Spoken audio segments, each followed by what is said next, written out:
Baik, majlis dalam jawatan kuasa.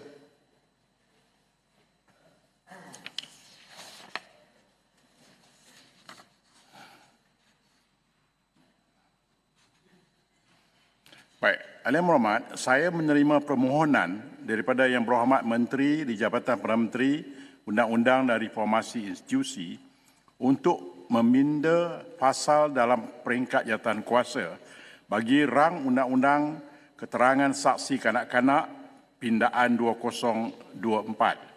Saya membenarkan pindaan ini dikemukakan di bawah Peraturan Mesyuarat 57/2.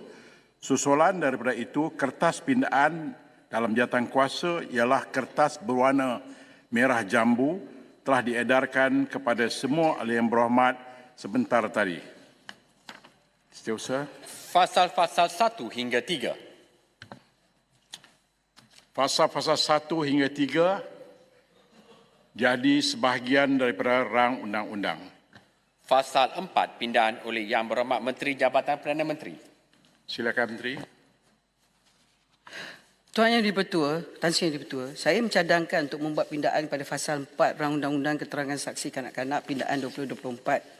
Cadangan pindaan pada fasal 4 Rang Undang-Undang ini bertujuan untuk meminda subsection baru 2B(1) dan 2 untuk menggantikan peruntukan yang kompleks dengan peruntukan yang lebih jelas mengenai kehendak saksi kanak-kanak dalam memberikan keterangan dengan sumpah atau selainnya. Dengan pindaan ini adalah memadai untuk memperuntukkan bahawa seorang saksi kanak-kanak boleh memberikan keterangan dengan sumpah jika dia telah mencapai umur 12 tahun dan memahami sifat sumpah. Saksi kanak-kanak yang belum mencapai umur 12 tahun atau tidak memahami sifat sumpah boleh memberikan keterangan tanpa sumpah dan mahkamah hendaklah memaklumkan saksi kanak-kanak itu bahawa dia mempunyai kewajipan untuk bercakap benar dan menghendaki saksi kanak-kanak itu untuk berjanji untuk bercakap benar. Baik, ada masalahnya ialah bahawa pindaan sebagaimana yang tertera dalam kertas pindaan oleh Yang Berhormat Menteri di Jabatan Perdana Menteri yang telah dibentangkan sekarang ini terbuka untuk dibahas. Tak ada? Menteri?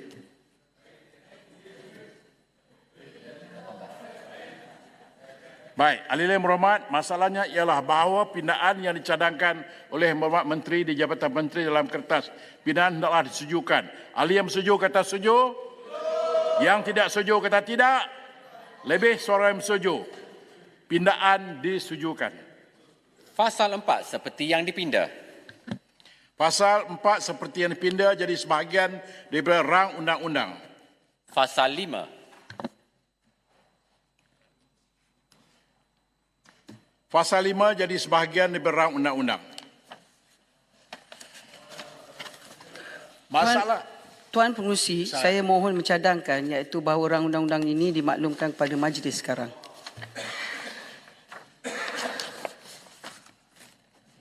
Baik, ahli yang berhormat, masalahnya ialah bahawa rang undang-undang ini dimaklumkan kepada majlis sekarang. Ahli yang bersetuju kata bersetuju. Yang tidak kata tidak.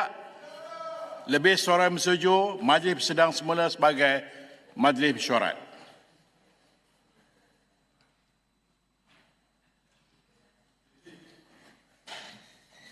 Menteri. Tan Sri Yang Dipertua, saya mohon memaklumkan bahawa rang undang-undang bernama 1 Akta untuk meminda Akta Keterangan Saksi Kanak-Kanak 2007 telah dipertimbangkan dan dalam jawatan kuasa dan telah dipersetujui dengan pindaan. Saya mencadangkan iaitu rang undang-undang ini dibacakan kali yang ketiga dan diluluskan sekarang. Dan siapa yang menyokong? Saya mohon menyokong. Baik, terima kasih. Masalahnya ialah bahawa rang undang-undang ini dibacakan kali yang ketiga dan diluluskan sekarang. Ahli yang bersetuju kata bersetuju. Yang tidak bersetuju kata tidak. Lebih suara yang bersetuju. Rang undang-undang ini dibacakan kali ketiga sekarang.